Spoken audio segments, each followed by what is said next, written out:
So you don't see yourself having more needs to fill this year because of your cap situation and your lack of activity in free agency compared to past years? I didn't, we've never been real active in free agency. Right, but you've done a lot. We've done things, and we're not through. We'll see where we end up on some of these things in terms of, in terms of what makes sense for us. All right, I'm going to go ahead and drop a trigger warning right now because I know some of y'all despise when Stephen Jones even breathes. So you may get triggered during this video, but I promise you, Stephen Jones, unfortunately, dropped some decent gems in this video that we need to dissect because it gives us some insight into what the Cowboys may be thinking, not only in the upcoming draft, but as it pertains to which free agents they may want to sign and who they expect to step up this upcoming season. So first things first, a lot of people were wondering why the Cowboys are just letting all of their best players walk away as it pertains to their offensive linemen, and Stephen Jones kind of answers that question. And a lot of people that understand how the sport actually operates already knew this probably was the case, but he says that essentially they let Tyron Smith walk because this upcoming draft is deep as it pertains to offensive linemen.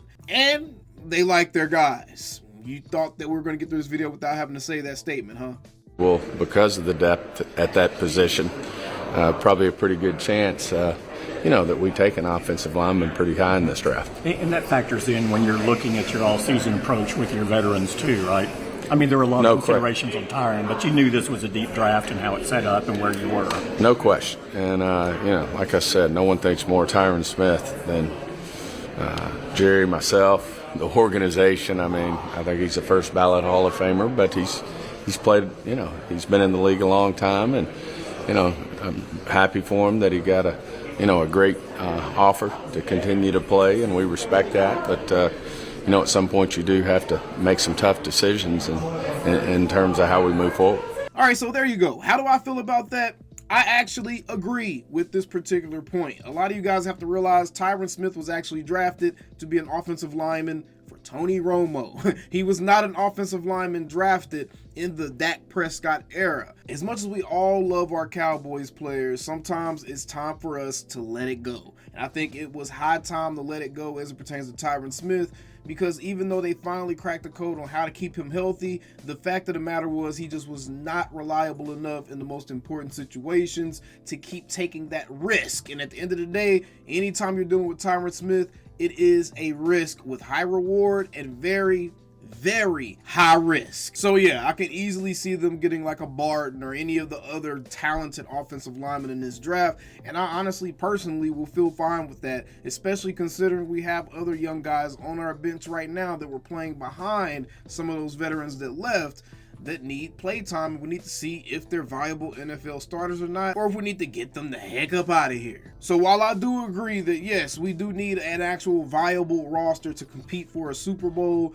I also agree that we don't need 11 all-pro players on both sides of the ball. We don't need 22 Pro Bowlers in order to be a successful team. When you have all-pro players at the most important positions like the Cowboys do, those guys have to step up. Yes, I'm one of the biggest Dak supporters out there, but he's an all-pro. The expectations are sky high. Even if all things aren't perfect, I want to know that you've progressed enough in your career where you can still be successful even if all things aren't perfect. This is essentially going to be your redo from 2017, and the Joneses are saying, go out there, buddy. Let me see what you got. Now, something extremely interesting that Stephen Jones keyed us in on is the fact that the Cowboys may be sporting a 4-3 defense on first and second down this upcoming season, as opposed to playing big nickel for most of the game like they were in the past with Dan Quinn. I do think in general Zim's philosophy is, he's going to play with bigger guys.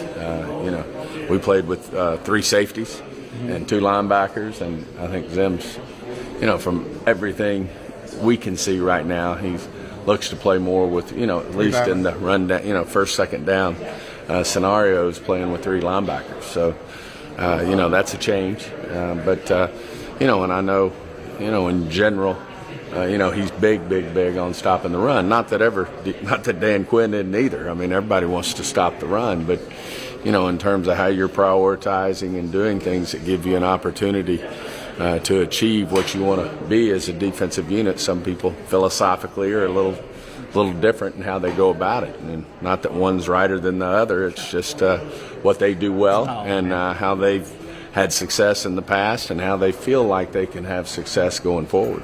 Yeah, so honestly, that is actually welcome news to me. I want to see us have bigger players on the field. Give me more big backs. Give me more appropriate size linebackers. Give me less undersized safeties trying to fill gaps and shed blocks of 300-pound offensive linemen. Honestly, that's probably the most forgotten aspect of the Cowboys offseason so far, is the fact that we brought in Mike Zimmer to be the head of our defense this season. And honestly, I think this defense is going to be a lot better. The more I've thought about it and the more time that has passed, the more I think that Mike Zimmer is going to be exactly what we need to see these players on this team take that real next step. He's going to instill a level of discipline, and he's going to actually teach these guys the fundamentals that are necessary for them to excel at their own designated positions, versus Dan Quinn playing Jenga and just putting a bunch of blocks in places and hoping that whenever he pulls a guy out, the whole tower doesn't fall. Hopefully we won't see our one tech defensive tackle dropping back into coverage because the defensive coordinator is getting too cute.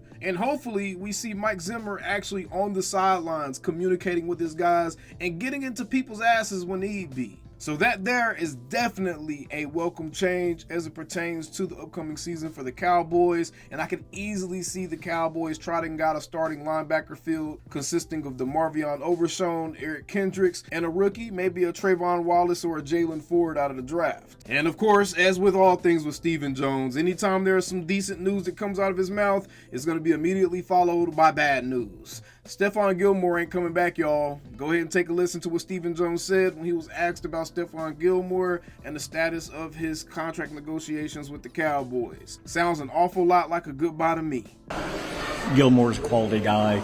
Cut the shoulder injuries, that kind of holding up things for not just you, but everybody right now as he works through that. You know, I can't comment on what anyone else thinks. I just know we think a whole lot of Stephon, obviously, with Bland stepping up and us re-signing J. Lou and, of course, having Diggs coming off that injury. I mean, there's another really, a great football player that we're allocating a lot of our cap resources to that barely, didn't play much last year. And here we're going to have him back ready to go. So, it's just having to pick and choose where you want to use your resources. Stephon was, not only was he really good for us on the field, but, I'd say a better guy off the field in terms of how he goes about his business, being a pro, helping the young guys in the room. So, look forward to him. I hope things go well for him. And, he was nothing but, very, productive for us. And we don't ever rule that out either. Yeah, so I don't know if y'all read that the same way I read it, but it absolutely sounds like the Stephen Jones and the Cowboys front office do not plan on bringing Stephon Gilmore back. As much as I want him back on the team because I feel like he is an integral piece from a culture building standpoint, it don't sound like he's coming back, y'all. Stephen Jones essentially said, we're getting Trevon Diggs back to essentially play the position that he was playing last year. Deron Bland stepped up. We signed back J. Lou, so that was us letting you know we're not getting Stephon Gilmore. So unless something crazy happens and he can come back on like a super veteran minimum deal or something, expect Stephon Gilmore to be another casualty of the 2024 free agency war. And lastly, as it pertains to their draft strategy, it seems like that they're content with going with best player available, as Nick Harris specifically asked Stephen Jones this question. Given the needs, do you still feel like there is an opportunity to take best player available in the first round? Absolutely. Like I said, we feel really good about our roster as it sits. I know you say, well, you've lost some quality guys when you lose a Pollard and an Armstrong and a Biotic, and those are quality football players that Tyron Smith. We understand that, but at the same time, that's unfortunately what happens, in a salary cap era. That sometimes you can't just keep everybody, and we do have young players like in Dorrance's case. We got a Sam Williams and guys like that, a Fehoko who we drafted, mid-round, that are ready to play and need more play time, and would tell you.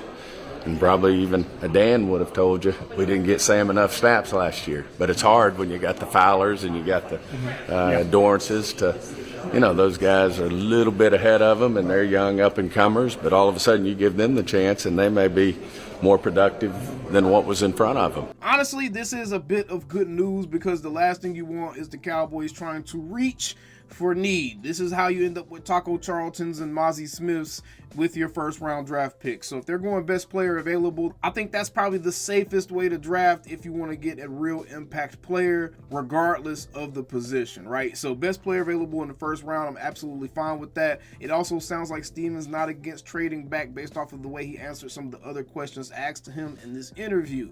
Either way, the Cowboys have a long offseason ahead of them and they have a ton of holes to fill. And at this point, I'm just hoping that they fill some of them, man. I'm very interested to see what they do in the draft because to me, their draft is going to make or break this offseason and really decide how successful their plan of just sitting back and kind of letting the chips fall where they may really was. Nonetheless, appreciate you guys for tuning in. We still them same old Cowboys. I'll see y'all on the next one. Take it away, Pastor. Calling me, texting me, paging me, asking me, am I still them boys? Y'all usually check on me. Listen.